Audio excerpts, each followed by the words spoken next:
तो इस क्लास में हम लोगों ने पॉलीग्लोट वाला कंप्लीट किया था। ठीक है। एंड इस क्लास में हम लोग जो लैब है इसका लोड वल्नरेबिलिटीज का वो कंप्लीट कर लिया। इसमें आपको जो चीज़ बताई गई है वो है exploiting file upload race condition. Race conditions होती क्या है इनको समझ लीजिए। इस कंडीशंस का मतलब होता है कि आपने कोई भी रिक्वेस्ट भेजी, मान के चलो आपने कोई फाइल अपलोड करी।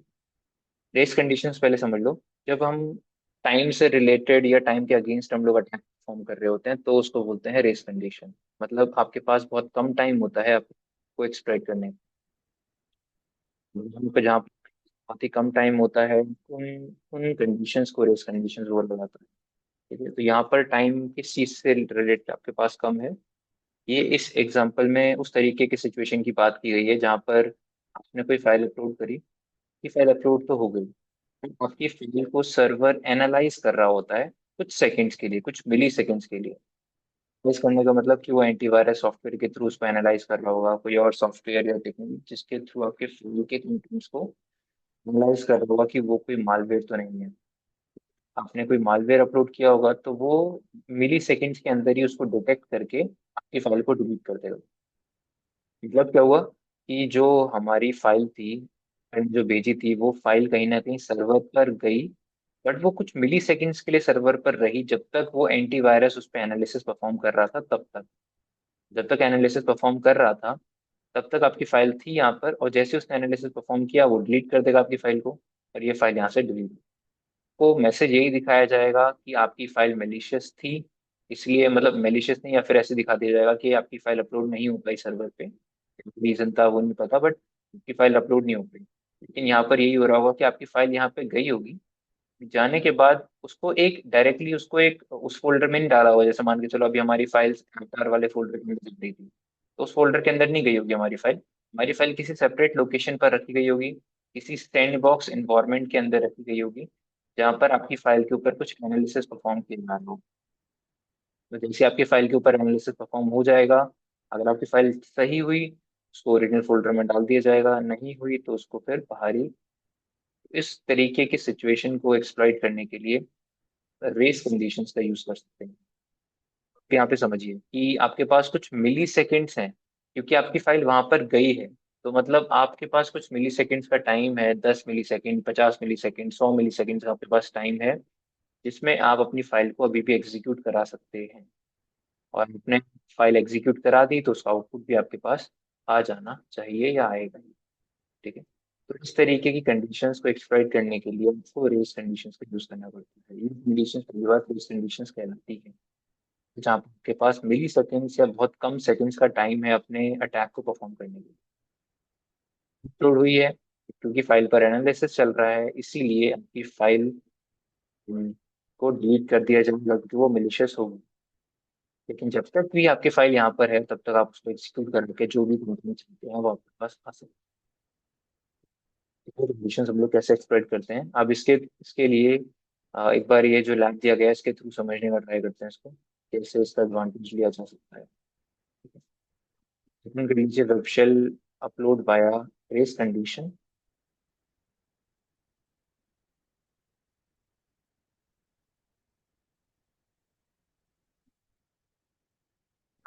It performs robust validation on any files uploaded that are uploaded. It is possible to bypass this validation entirely by exploiting a race condition in the way it processes them. कि file के ऊपर analysis या processing चल रही होगी, और उस जब तक वो प्रोसेसिंग चल रही है तब तक या कोई और तरीके से आप उसको एक्सप्लॉइट करना आप कर सकते हैं अभी भी, जब तक आपकी फाइल वहां पर अपलोडेड है। तो वही सारी चीजें आपको निकालनी है। के क्रेडेंशियल्स आपको दिए गए हैं विनर पीटर।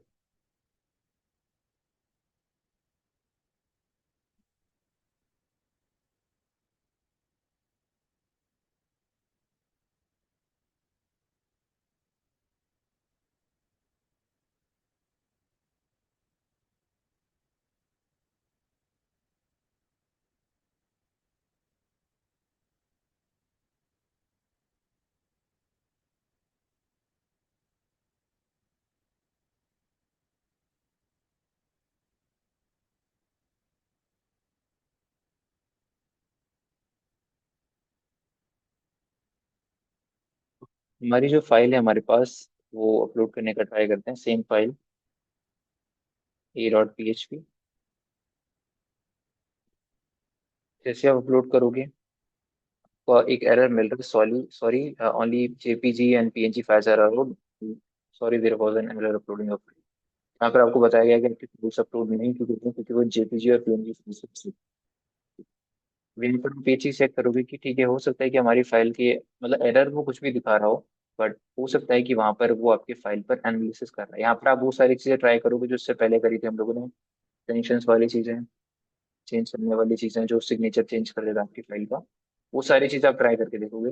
बट यहाँ पर उनसे भी कुछ फायदा नहीं होगा। तब जाके आपको, तब जो तीस चीज है वो है रेस कंडीशन। तो रेस कंडीशन को आप तभी चेक करोगे जब आप एक्सटेंशन वाला आप उसको कर चुके होगे, जब आप सिग्नेचर चेंज कर चुके होगे। जब ये दोनों कंडीशन वर्क नहीं करती हैं, तब जाके आप रेस कंडीशन की तरफ जाएंगे। ठीक है। ब्रेस कंडीशन वाले सिचुएशन को कैसे एक्सप्लॉइट करना है, उसके लिए एक मुझे यहाँ पर इमेज अपलोड करनी पड़ेगी। मैं आपको बताता हूँ क्यों। कुछ कुछ भी एक अपलोड कर दीजिए, जैसा कोई भी एक चीज जो अपलोड हो जाए यहाँ पे।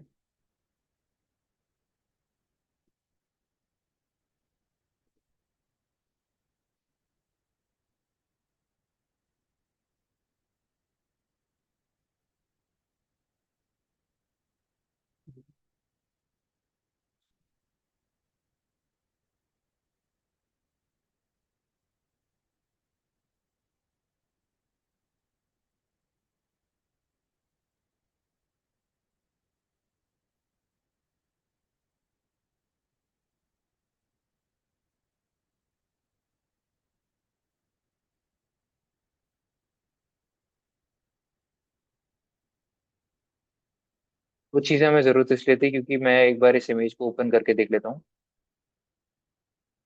ठीक है, अब ये दोनों रिक्वेस्ट, एक ये रिक्वेस्ट जहाँ पर हम अपनी फाइल को एक्सेस कर पा रहे हैं, और ये रिक्वेस्ट जहाँ पर हम लोगों ने फाइल को अपलोड किया, पोस्ट रिक्वेस्ट, वो दोनों रिक्वेस्ट हमारे बॉब सूट पर आ गई होगी।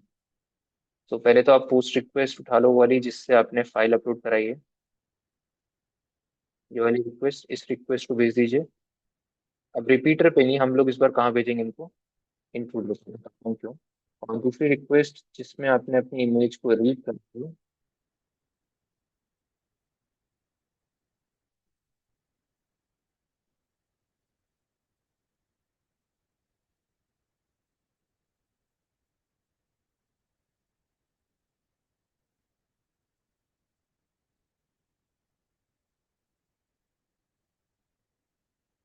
रिक्वेस्ट नहीं है।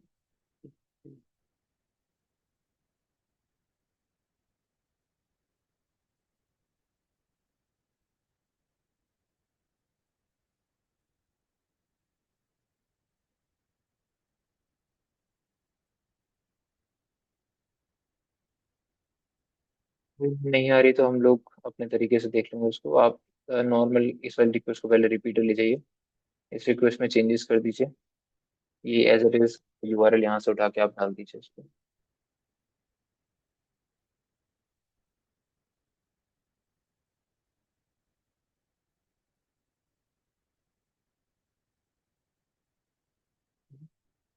यहाँ पर हम लोग अभी के लिए एक बार सेंड करके देखिए कि क्या दिखा रहा है आपको।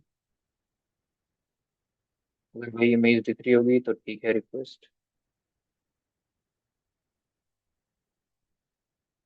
दो रिक्वेस्ट हो गई हमारी, ये रिक्वेस्ट बन गई। इस रिक्वेस्ट को आप लेके जाइए इंट्रूडर पे। अब हमने इंट्रूडर पे दो रिक्वेस्ट भेजी है, ये वो रिक्वेस्ट है जिसमें आप फाइल को अपलोड कर रहे हैं, और ये वो रिक्वेस्ट है जिसमें आप फाइल को रीड कर रहे हैं। फाइल का नाम क्या है जो हमने अपलोड करी है, वो है a.php। फाइल का नाम क्या है, a.php। तो यहाँ पे भी थर्ड वाले में भी जाके आप क्या डाल देंगे, फाइल का नाम a.php। ये हटा दीजिए यहाँ से। सारी चीजें क्लियर कर दीजिए यहाँ से भी, और इधर जाके भी आप उसको क्लियर कर दीजिए।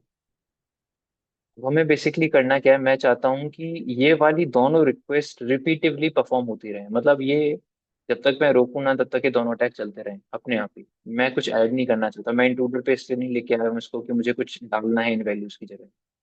मैं यहाँ पे इसलिए लेके आया हूँ ताकि मैं बस इन रिक्वेस्ट को रिपीट कर पाऊँ। तो होगा क्या, वैसे समझो आप। हम लोग ये रिक्वेस्ट रिपीट करते रहेंगे, मतलब बार बार वो इस वाली फाइल को अपलोड करता रहेगा सर्वर पे। दूसरी तरफ आप इस वाली रिक्वेस्ट को भी रिपीट करते रहोगे, जहाँ पर आपकी फाइल को एग्जीक्यूट कर दिया जाएगा, ओपन कर दिया जाएगा। इससे होगा क्या, हो गया क्या कि कहीं ना कहीं एक बार, दो बार, 10 बार आपकी फाइल एग्जीक्यूट जरूर होगी।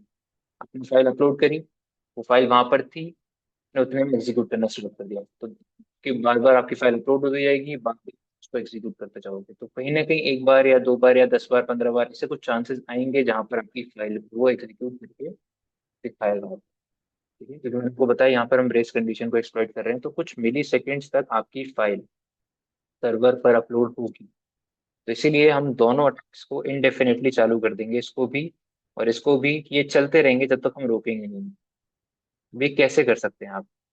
वो करने के लिए आप जाइए पेलोड्स पे। अच्छा, पेलोड्स पे जाने से पहले आप कहीं पे भी, किसी भी जगह, किसी भी एक जगह पर आप ले लो, या जैसे यहीं पे ही कर देते हैं, बस 2 बार ऐड बटन को प्रेस कर दो। ठीक है, और सेम चीज यहाँ पे भी किसी भी एक लोकेशन पे आप 2 बार ऐड कर दो। आपको याद होगा मैंने आप लोगों को नल पेलोड के बारे में बताया था। मैंने कोई भी पोजीशन सिलेक्ट कर लिया, बस इसलिए सिलेक्ट किया ताकि वो इस रिक्वेस्ट को रिपीट करता है। ठीक है, नल पेलोड्स आप यहाँ से सिलेक्ट। पेलोड्स में मैंने दो चीजें बताई थी, या तो आप यहाँ पे दे दो कि कितने पेलोड जनरेट करने हैं, मतलब कितनी रिक्वेस्ट भेजने के बाद ये रुक जाएगा। अगर आप इसको इंडेफिनेटली चलाना चाहते हो, मतलब चलता रहे हमेशा के लिए जब तक मैं खुद ना रोकूं उसको, तो आप इसको सिलेक्ट कर लेंगे। तो मैं यही चाहता हूँ यहाँ पे कि अटैक चलता रहे जब तक हम इसको रोकें। सेम चीज यहाँ पे भी सेट करके रख लो आप। इसमें मैंने ऐड कर दिया कुछ भी, पेलोड्स पे जाइए, नल पेलोड्स, और कंटिन्यू इंडेफिनेटली, ताकि ये दोनों अटैक्स ए और बी, उनके नाम चेंज करने, नाम चेंज कर दो ताकि पता रहे। ये पोस्ट था, इसका पोस्ट नाम डाल दो। ये गेट रिक्वेस्ट है, इसका नाम गेट कर दो। ये दोनों रिक्वेस्ट आपस में चलती रहेंगी, और जब तक ये आपको आपको गेट वाली रिक्वेस्ट में उस फाइल का आउटपुट नहीं मिल जाता है, जो भी कोड आपको एग्जीक्यूट कराना था, वो आउटपुट नहीं मिल जाती, तब तक आप इसको कंटिन्यूअसली चलाते रहिए। देखते हैं रन करके कि क्या होता है। स्टार्ट कर दीजिए सेटअप को। उसी टाइम पे इस वाले अटैक को भी स्टार्ट। मुझे जो इम्पोर्टेंट जो अटैक देखना है वो ये वाला सेकंड। तो देख लेते हैं, जैसे आपको अभी 200 के रिस्पॉन्स आने स्टार्ट हुए हैं, आप रिस्पॉन्स में जाके देखेंगे, कुछ दिखेगा, तो आपकी फाइल के आउटपुट को यहाँ पर एग्जीक्यूट करके हुआ है। ये वही आउटपुट है जो आपको एग्जीक्यूट करके दिखाया हुआ है, क्योंकि वो कहीं ना कहीं आपकी फाइल को अपलोड कर रहा है। इस वाले अटैक में आपकी फाइल को बार बार अपलोड कर रहा है।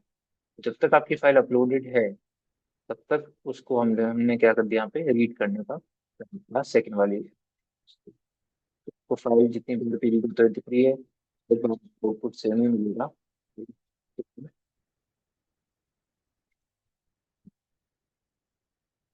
ठीक करके,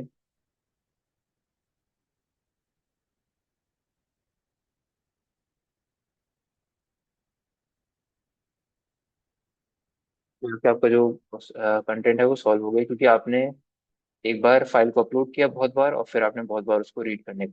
जो कुछ जगह पे 404 आएगा, वो बोलेगा कि फाइल नॉट फाउंड। ठीक है, बट हाँ, ज्यादातर वालों में आपको देखने के लिए मिल रहा है, क्योंकि हमने दोनों एक साथ बहुत तेज स्पीड से चल रही है। ठीक है, जिस जगह आप फाइल अपनी एक्सेस नहीं कर पाओगे, 404 का भी एरर आएगा। हाँ, ज्यादातर आप अपनी फाइल एक्सेस कर पा रहे हैं। तो ये कंडीशन कहलाती है रेस कंडीशन। जब तक आप इसको रोकोगे नहीं, डिस्कार्ड नहीं करोगे, तब तक ये अटैक चलता रहेगा। नॉट इसको डिस्कार्ड कर दीजिए ताकि ये रुक जाए।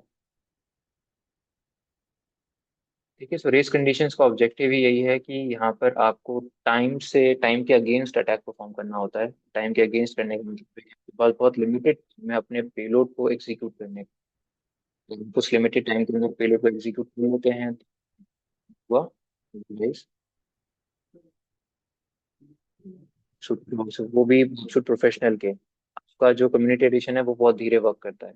वो एक रिक्वेस्ट जब तक भेजेगा, जब तक ये दूसरा इंट्रूडर चलेगा, वो बहुत धीरे कर देगा आपकी। इसलिए आपको बॉक्सूट प्रोफेशनल की जरूरत है, कि इंटरप्रेटर की जरूरत है। ये जल्दी जल्दी रिक्वेस्ट को भेजेगा, जितना जल्दी वो भेजेगा उतना जल्दी वो रीड भी कर पाएगा।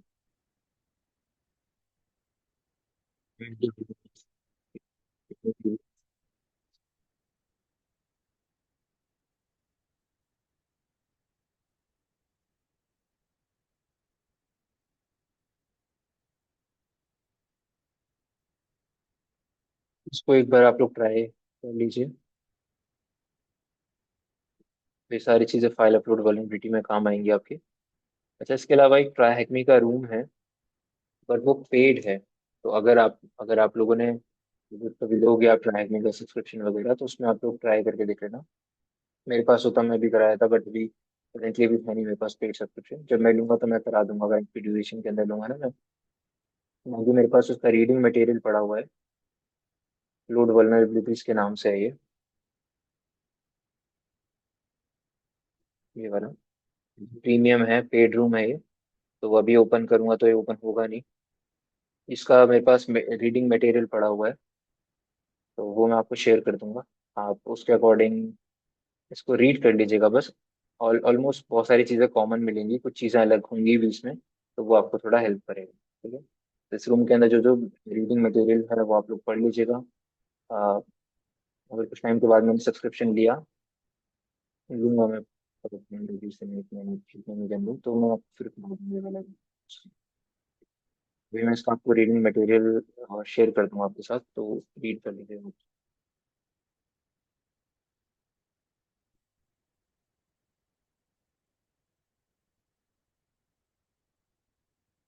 ठीक है, सो ये आपका फाइल अपलोड वल्नरेबिलिटीज कंप्लीट कर लीजिएगा। इसको आप लोग सारे लैब्स इसके हम लोगों ने कर लिए हैं। वे आपके 6 वल्नरेबिलिटीज हो चुकी हैं। हमारी जो दिया हुआ था करने के लिए इंफॉर्मेशन डिस्क्लोजर, तो 7। ठीक है, अब इतना ही आप लोग कंप्लीट कर लीजिए, जितना भी कराया है सभी के नोट्स वगैरह तैयार कर लीजिए। के बाद मंदी से नेक्स्ट नेक्स्ट वल्नरेबिलिटी हम लोग स्टार्ट करेंगे, सिर्फ आरएफ। तो बस आई रिक्वेस्ट फॉर्जरी, जो कि अभी इस समय टॉप 10 के लिस्ट में अभी इसी साल मतलब जब लास्ट 2021 वाला आया था उसी में ऐड की गई थी, उससे पहले वो नहीं थी। ठीक है, तो इससे सारे ऐप से हम लोग स्टार्ट करेंगे ये वाली exercise के साथ।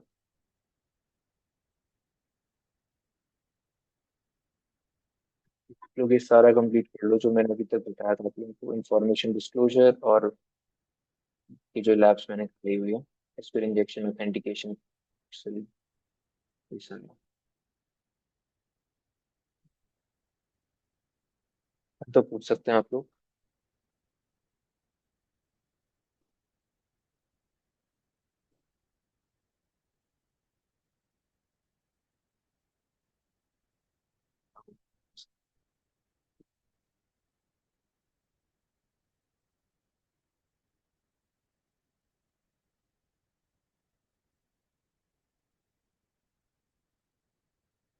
ये वाला गेट से रिलेटेड है ये वाला। तो सही, क्या प्रॉब्लम आ रहा है इसमें? वर्जन कंट्रोल के लिए बहुत सारे ऑर्गेनाइजेशंस यूज करती हैं गिटहब को। तो उनके केस में उस सर्वर पे डॉट गिट वाली फाइल्स पड़ी होती हैं। उन फाइल्स को डाउनलोड करने के लिए, यूज करने के लिए लोग के पास फंक्शनैलिटीज या टूल्स वगैरह होते हैं। एक टूल होता है इसका जो, हाँ, नहीं डुप्लीकेट नहीं, डुप्लीकेट गिटहब से रिलेटेड एक टूल आता है जो गिटहब के चीज़ों को आपके सामने शो कर देता है। से बहुत सारे ऑर्गेनाइजेशंस क्या करती हैं, वर्जन कंट्रोल करने के लिए वो गिटहब का यूज करती हैं। वहां पर वो डॉट गिट नाम के फोल्डर को पब्लिकली ओपन करके छोड़ देते हैं। वो क्या कर सकता है, वहां से पूरा गिटहब का डेटा डाउनलोड कर सकता है, और उस डेटा में जो सबसे इंपॉर्टेंट चीज होती है वो होता है कमिट्स। गिटहब पे जब भी आप कोई भी चीज अपलोड करते हैं तो आप कमिट करते हैं उसको। कमिट करने का मतलब है कि हम लोग पुराने चेंजेस को हटा के नए चेंजेस उसमें रिफ्लेक्ट कराते हैं। बट गिटहब की एक जो इम्पोर्टेंट बात है, क्योंकि ये वर्जन को कंट्रोल करता है, वर्जन कंट्रोल का मतलब ये है कि आपके पुराने वर्जन्स को रखता है। मान के चलो आपने फाइल के अंदर आज कुछ डाल रखा है, कल को आपने अपडेट कर दिया उसको, परसों को फिर अपडेट कर दिया। तो गिटहब की खास बात यह है कि वो पुराने वर्जन भी आपके फाइल के रखता है। ऐसा नहीं कि आपने पुरानी फाइल को डिलीट कर दिया तो उसके अंदर जो कंटेंट उस समय पड़ा हुआ था वो हट गया। पुराने कंटेंट को आज भी सेव करके रख सकता है डॉट गिट फाइल के अंदर। तो यहाँ से वो डेटा निकालना कैसे है, उस डेटा के थ्रू इंफॉर्मेशन कैसे निकालनी है, वही यहाँ पर आपको बताया हुआ है इस पूरे link के। आपके लिए एक टूल है, मेरे को टूल का नाम लिख लेता हूँ गूगल पे सर्च करके। टूल जो आपका काम आसान करते हैं। ये भी सारे वर्जन कंट्रोल से रिलेटेड।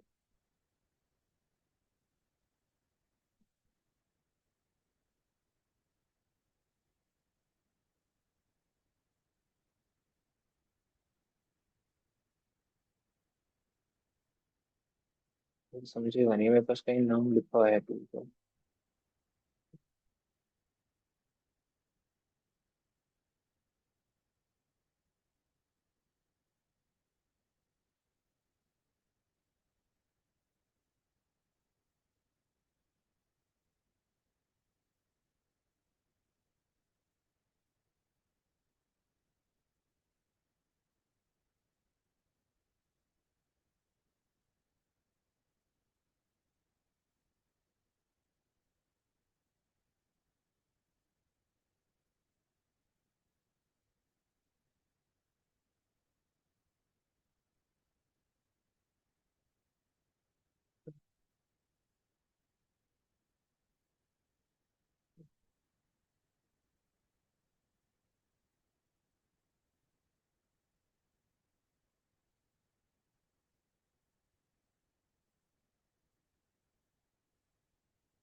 बस लिखा हुआ है। मैं भी जानता हूँ टूल का नाम अपना फिर।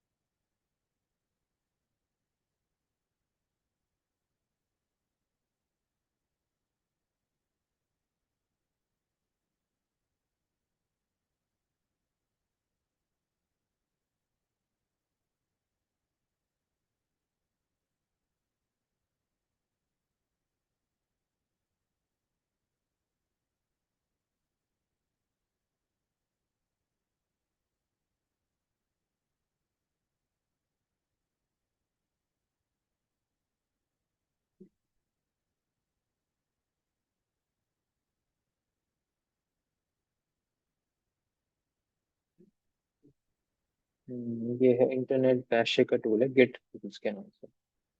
इसका नाम ही गिट टूल्स है।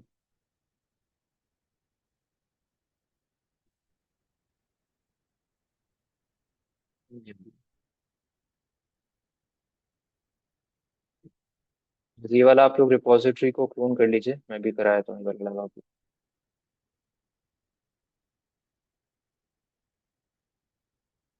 वही तरीके मिल जाएंगे, बट हाँ जो तरीका मैंने यूज कर रखा है करने के लिए इसको, वो यही वाला है।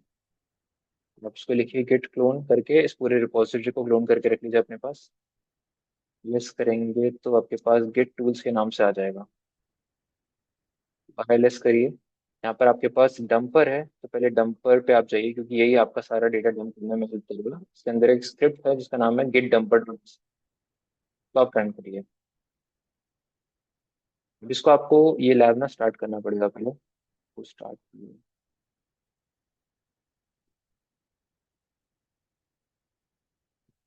Actually, this lab discloses sensitive information via its version control history.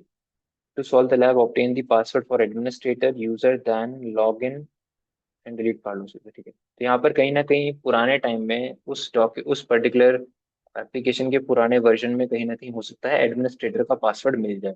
तो वही आप लोगों को सर्च करना है। ये एप्लीकेशन सबसे पहले तो ये कैसे पता चलता है कि यहाँ पे डॉट गिट नाम की कोई फाइल अवेलेबल है या नहीं। तुरंत एप्लीकेशन के नाम के जस्ट बाद आप सर्च कर लो डॉट गिट के नाम। कुछ कुछ दिख रहा है जिसको आप नॉर्मली एक्सेस करने का ट्राई करोगे तो कुछ नहीं मिलेगा। इसको आप एक्सेस करने के लिए आपको ये टूल्स जो मैंने बताए ये टूल्स यूज करने हैं। ठीक है? तो सबसे पहले अगर ऐसा कुछ दिखता है किसी वेबसाइट पे तो समझ लो कि वो वर्जन कंट्रोल का यूज कर रहा है। आप ये यूआरएल उठा लो किट वाला, एज इट इज इस यूआरएल को आप यहाँ पे पेस्ट कर दीजिए। और उसके बाद एक रिपॉजिटरी बता दो कि मुझे इसको कहाँ पर सेव करके रखना है, एक फोल्डर बता दो। तो एक फोल्डर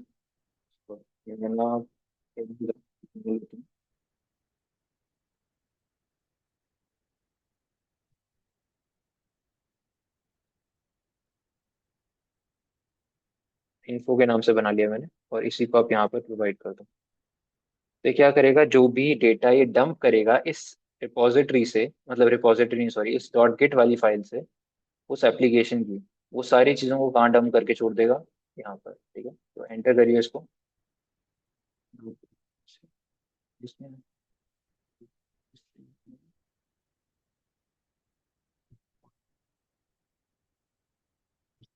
यहाँ पे स्लैश और लगा दीजिए लास्ट में। अगर ये सारा चीजें अब आपके लिए डंप कर देगा, और जो भी उस पर्टिकुलर डॉट गिट फाइल के अंदर खुला हुआ है।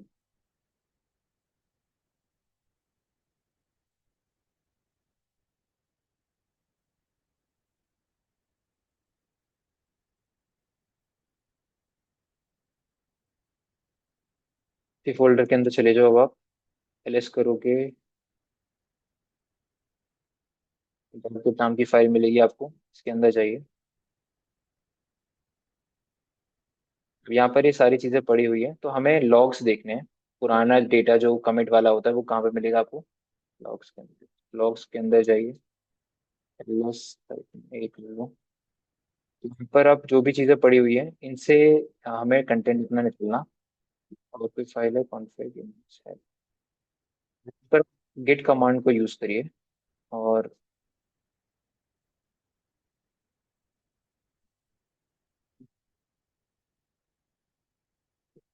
उसके अंदर क्या है,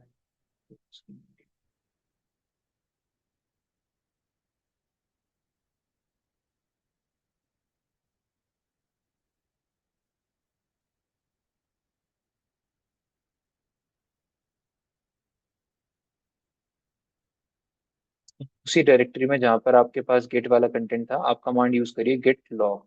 ये कमांड आपको बताएगी कि कितनी चीजें यहाँ पर कमिट की गई। यहाँ पे दो चीजें हैं जो उसने कमिट की गई हैं। अब यहाँ पे ना वैसे बहुत सारा डेटा मिल सकता है आपको लिखा हुआ, जिसमें से ये हैश है जो हमारे काम आ सकता है। ये जो हैश है, ये हैश ये बता रहा है कि यहाँ पर कुछ कमिट किया गया है, और इस हैश के थ्रू आप वो डेटा बाहर निकाल सकते हो। आपके पास ये हैशेस आ गए, इन हैशेस को आप किसी फाइल में सेव करके रख लो। और कमांड बताइए इसके आगे की।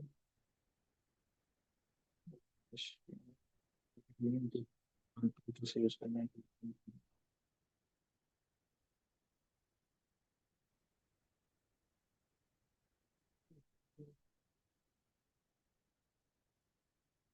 एक हमारे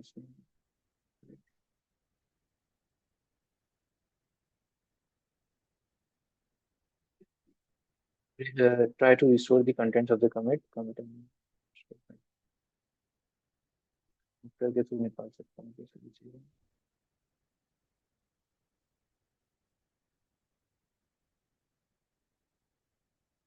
एक्सट्रैक्टर वाली स्क्रिप्ट यूज करके देख लेते हैं, ये सारा डेटा आपको एक्सट्रैक्ट कर देगा, कर सकता है तो। वापस से आप चले जाइए, टूल्स के नाम से जो था।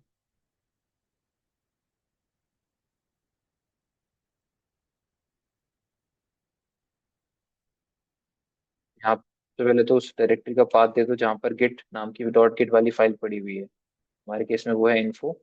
और फिर डेस्टिनेशन किसी डायरेक्टरी का आप नाम यहाँ पे प्रोवाइड कर दो। जैसे मैं देता हूँ रूट, और म्यूजिक देता हूँ। तो जो भी इसे मिलेगा ये उसमें वहां पर जाके एक्सट्रैक्ट कर देगा। एक बार जाइए आप उस डायरेक्टरी के अंदर।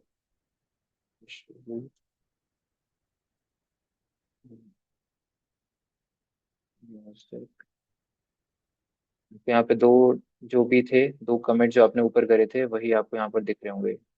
8 3 6 3, 3 और 6 3। तो इन दोनों को एक बार चेक करिए, इसके अंदर क्या है।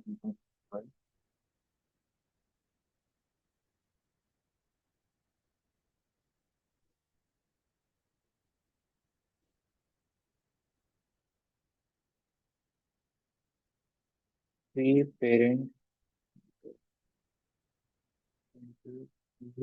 पासवर्ड फ्रॉम कॉन्फ्लिक्ट, इसके अंदर क्या है।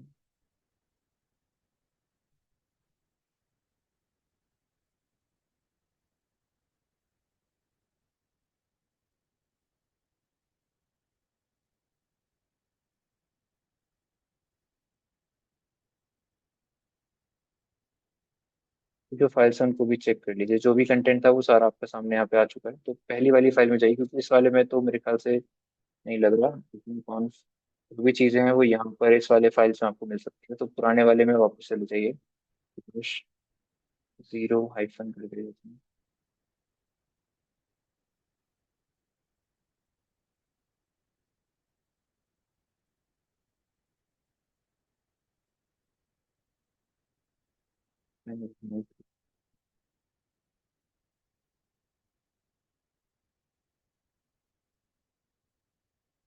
Then amazing inventory, but remember to check the password.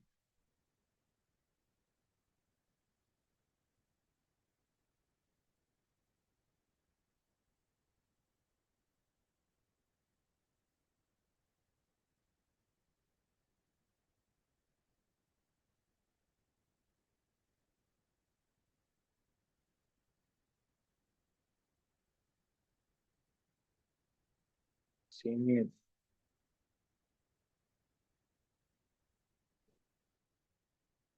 मिल गया प्रॉब्लम का। सेकंड वाले में था, फर्स्ट वाले में नहीं था।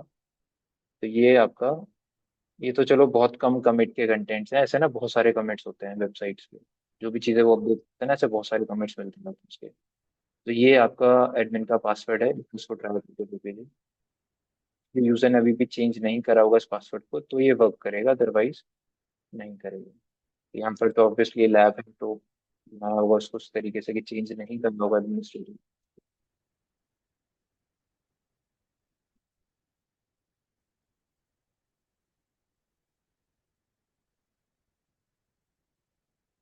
है। तो यह है कि नॉर्मली वर्जन कंट्रोल के लिए गिटहब का यूज किया जाता है, और वहां से डेटा एक्सट्रैक्ट करने के लिए गिटहब की जो ये वल्नरेबिलिटी समझ लो, या वर्जन कंट्रोल का मतलब यही होता है बेसिकली कि आप पुराने वर्जन को सेव करके रखो। तो यहाँ पर पुराने वर्जन का डेटा सेव करके रखा जाता है, और उस डेटा को बस यहाँ पे वल्नरेबिलिटी ये थी कि उन लोगों ने डॉट गिट वाली जो फाइल थी वो पब्लिकली एक्सपोज कर रखी थी। ये पब्लिकली एक्सपोज नहीं होनी चाहिए। अगर किसी भी ऑर्गेनाइजेशन की डॉट गिट फाइल आपको पब्लिकली एक्सपोज मिलती है तो आप ये सब चीजें ट्राई करके उसका कंटेंट एक्सट्रैक्ट कर सकते हो। दो टूल्स का यूज करा, जम्पर का यूज डाउनलोड कर दिया उसने एक डायरेक्टरी में, उसके बाद एक्सट्रैक्टर का। तो ये सब चीज लिखी हुई है इस रिपोजिटरी के अंदर, आप यूज कर। इसे और भी टूल मिल जाएंगे, बट हाँ, ये वाला टूल मैंने यूज करा था, गिट टूल्स के नाम से, आप इसको भी यूज कर सकते हो। बाकी वो तो कोई भी यूज कर सकते हो आप। इसके सॉल्यूशन में भी देख लो, कुछ और मिलेगा शायद। ये तो नहीं सॉल्यूशन है।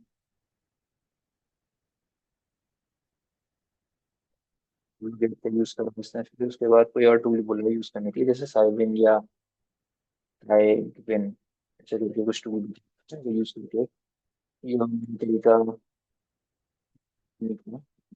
मतलब इंटरनेट पे सर्च करके किया था तो ये मिला था मुझे, ये तरीका यूज कर।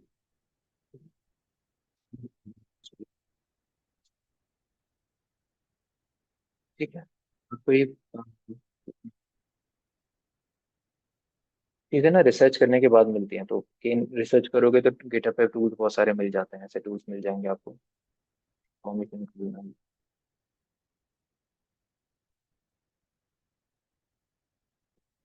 कंप्लीट कर लीजिएगा ये 7 लैब्स जो है आपकी पूरी, इनके नोट्स बना लीजिए अच्छे से।